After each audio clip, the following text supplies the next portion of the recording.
A priori, une puissance de 630 chevaux peut suffire à donner le grand frisson, y compris sur une grande berline comme la RS7. Malgré ses 2 tonnes sur la balance, cette voiture est capable d'abattre le 0 à 100 en 3 secondes 4. Mais pour les préparateurs de renom comme Abt, il y a encore moyen de mieux faire, surtout à une période où les véhicules électriques laissent sur place à peu près tout ce qui roule. Le constructeur propose ainsi différents stades de préparation qui vont de la simple programmation moteur à la refonte totale de celui-ci. C'est le cas sur cette version Legacy Edition 1000 qui, comme son nom l'indique, propose 1000 chevaux et au passage un couple de 1150 Nm. Elle est en train de chauffer, on va aller très rapidement faire un tour avec.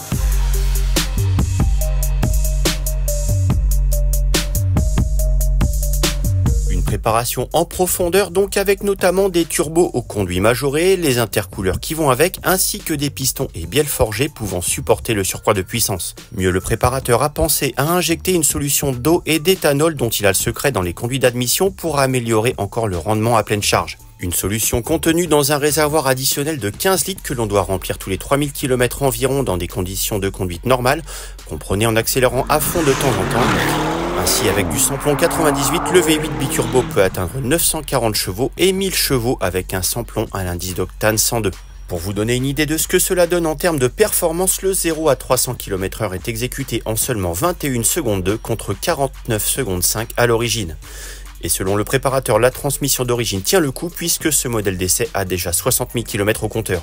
Côté partie cycle, l'auto conserve les freins céramiques optionnels d'origine, mais la suspension pilotée a fait place à des combinés filetés réglables, tandis que la section des barres anti-roulis a été majorée.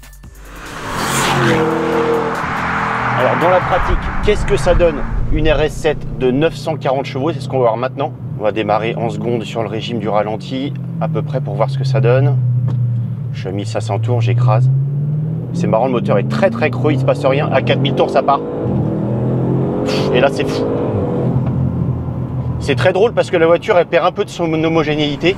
On n'a pas la souplesse typique de ce moteur à bas régime. Les turbos mettent du temps à s'enclencher. Il y a un petit temps de réponse à la pédale d'accélérateur. Et voilà, là, 3000 tours, c'est creux. Et à 4000, ça envoie une première louche. Et à 5000, après, c'est la déferlante de puissance. J'exagère vraiment pas là, avec la tête qui part en arrière. Je vous assure que c'est dur de la tenir. Là, on est littéralement collé au siège. C'est de la folie. Puis le bruit, il y a la magie du bruit du V8, la sonorité à l'échappement, les pétarades.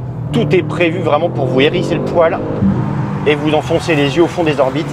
Il faut faire attention en sortie de courbe parce qu'on a plus de 1000 Nm qui débarquent sur les 4 roues. Ça donne un effet quand même un petit peu sous-vireur en sortie. Là, c'est très creux, c'est fou, hein. Le creux du moteur à bas régime, c'est dingue.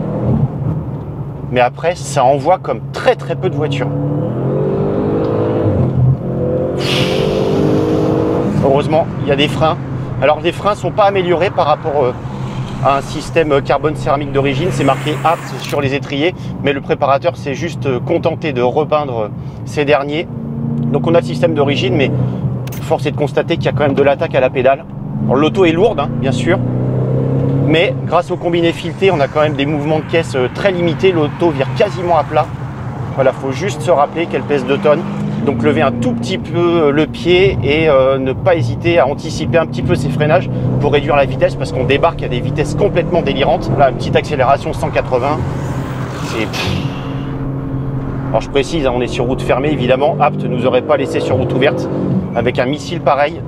Et c'est bien, c'est équilibré, il y a un peu de précision dans la direction malgré le poids. Ligne droite. 180, 200, 213. Oh là là là là là là. Au-dessus de 200, les reprises, elles sont incroyables. Incroyables. Il faut juste effectivement être dans la bonne plage de régime. Si vous espérez suivre une Tesla Model S Plaid, hein, qui pourrait être sa concurrente directe en électrique, il ne faudra pas se tromper de rapport. Bien être au-dessus de 5000. Et de 5 à 7, c'est du délire total. Alors, il faudra voir si les freins tiennent en endurance, mais bon, un système céramique, normalement, ça devrait aller.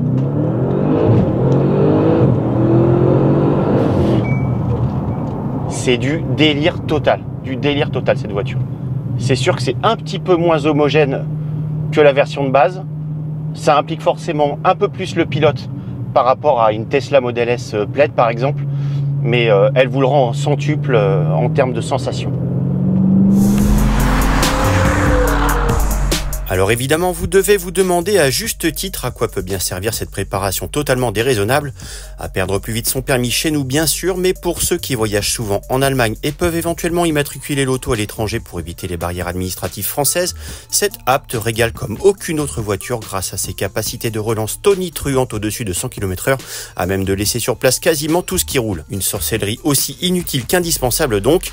Encore faut-il disposer d'une RS7 et des 210 000 € nécessaires à la transformation.